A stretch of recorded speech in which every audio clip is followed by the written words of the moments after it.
tapping on.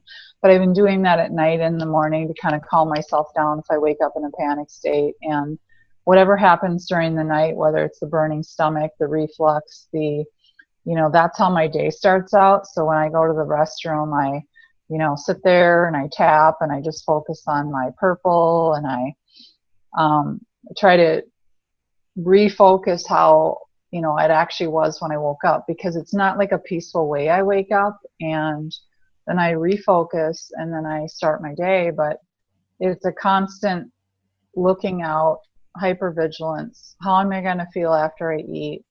When am I going to plan it? When am I going to eat before bed? Because it's just this whole, my world revolves around health. It's a habit. The habit. Mm-hmm.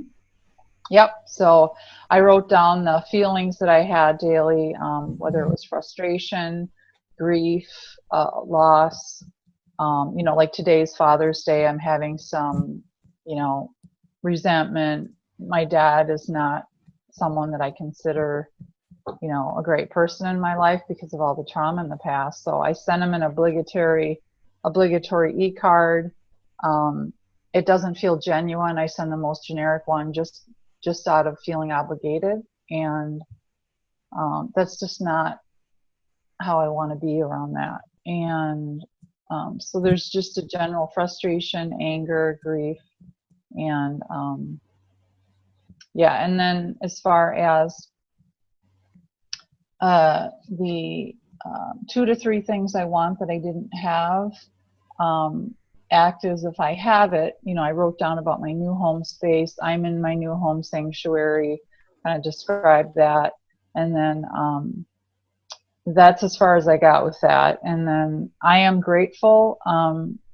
I have to start with the little things because I don't care for where I'm living. So I'm grateful that I get to walk and enjoy the beautiful scenery. I'm grateful that I have my favorite tea during the day, or I'm grateful. So I'm starting out little with that. Getting excited about, I'm going to go out and run some errands this afternoon, even though it's a little bit more fearful during this COVID time. I'm choosing to do this, and I'm going to the city 40 miles away, and I'm going to do that with a friend. And so I'm looking forward to the little things that I used to do that, didn't cause me so much anxiety. So. Mm-hmm. Okay. Good. Good. What I suggest today is that we start with the general tune-up. I think we already did last week the conception, right? Yes. So we're going to go back to conception to make sure that it didn't change over there, and then we're going to go through the years. Okay? Okay. So go back to conception, go all the way down that hallway to the very, very beginning. That first door, step inside, see that big chair, see the big control board in front of you. On that control board, find out it says self-worth. 0 to 10, 0 means down the dumps, 10 means up in the sky, princess of the mountain. What's your number? Conception, the number is, looking at my childhood photos, it's probably about a 9. I feel like the life was sucked out of me. Wait. You're missing the point of here. Okay. Got it. Okay. You don't think about what happened to you in your life. Okay. Got it. You go to conception, you look at the dial, right? Number 1, it's 0 to 10, where 10 is queen of the mountain. 0 means down in the dumps. And you say the first number that pops into your head without thinking about your childhood, without thinking about what happened, just the first number that pops into your head when I say, what's your number? Okay. Okay, so we're going to the self-worth dial. 10 means top of the mountain, queen of the mountain, feeling really good, full self-worth. 0 means down in the dumps, no self-worth. At conception, 4. Okay. Reach out and touch it with your one hand. The other hand, point where you feel it inside. One hand's on the dial, one hand's pointing. Okay? Now turn the dial up. Notice it shifts and changes the current side as you turn it up. Keep turning it back and forth, till you can't turn it back anymore, till it's stuck at the 10.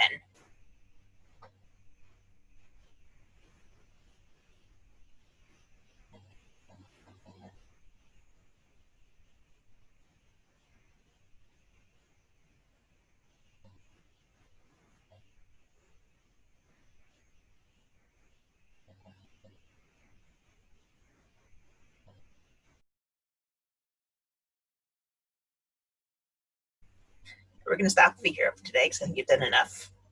Yes. Your homework is every night, aside from filling in the kilograph, that's a constant. Aside from doing your gratitude notebook, that's a constant. Every night, go through these 5 dials for today. Your self-worth, self-love, self-compassion, hypervigilance, and undeserving, and make sure that they're all at a 10. Can you repeat the self-love? Self-worth. Yep. Self-compassion. Hypervigilance, which 10 is relaxation, okay? And undeserving, where 10 is deserving. Okay. Okay, now, second part of your homework is this. Every time you feel yourself going into that state of hypervigilance, I want you to stop yourself and say, everything is always going my way. Okay. Even if it's 100 times a day. Okay. Okay, you stop yourself, say, everything is always going my way. Stop yourself, everything is always going my way. Stop yourself, everything is always going my way. Yeah, even if it's a worn out record, I got to realize that it may take many times at first. It's just training. Okay. It's all right. Just training. Everything is always going my way. Okay.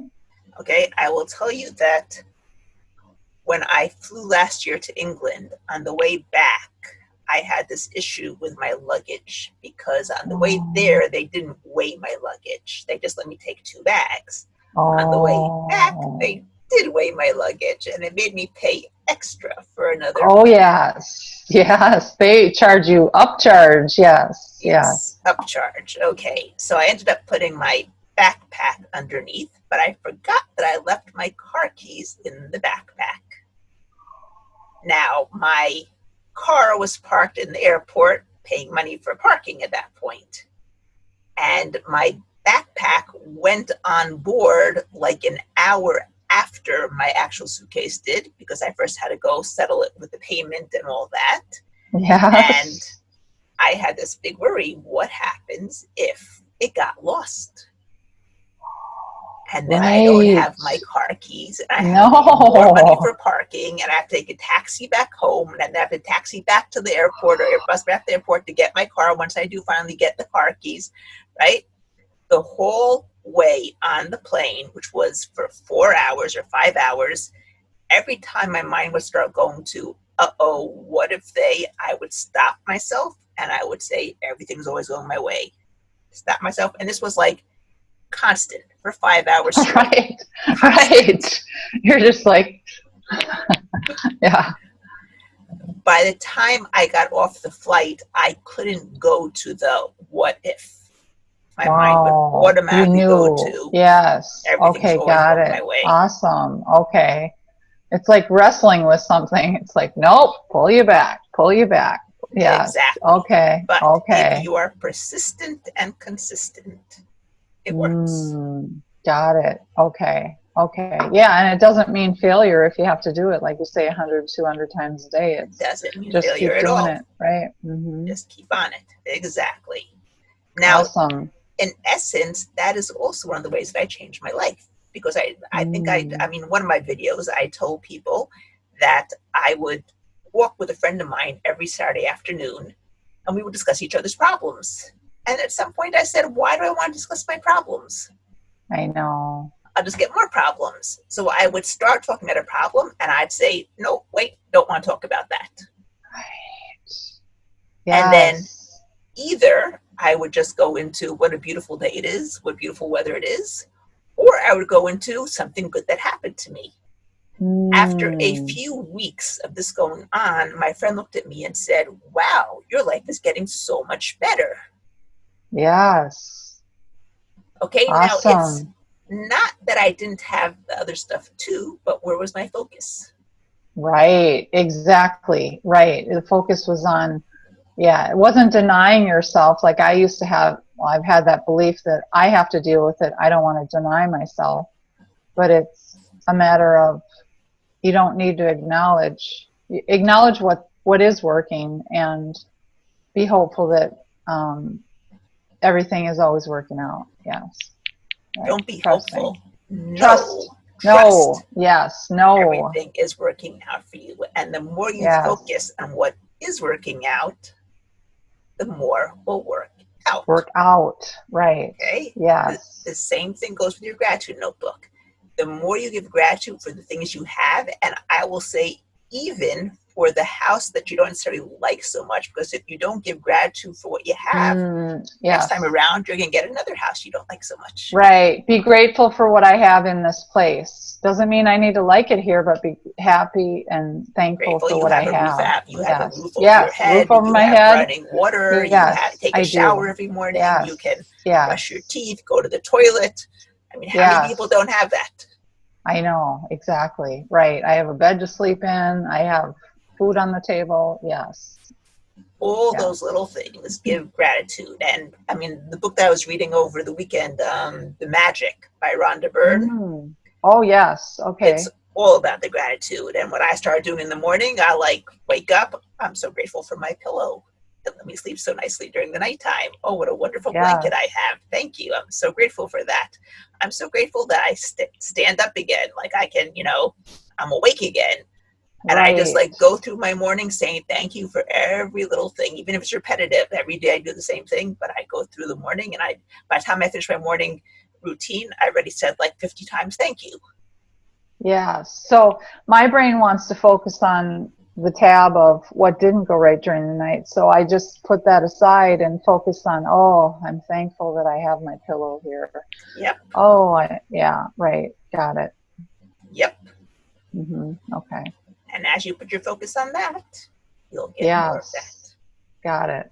Okay. Great. Awesome. Awesome. So everything is always going my way with the hypervigilance and the 5, the self-love, the self-worth, self-compassion, hypervigilance, and deserving. And then the feelogram and the gratitude notebook. Right. And then you mentioned something about, I don't know.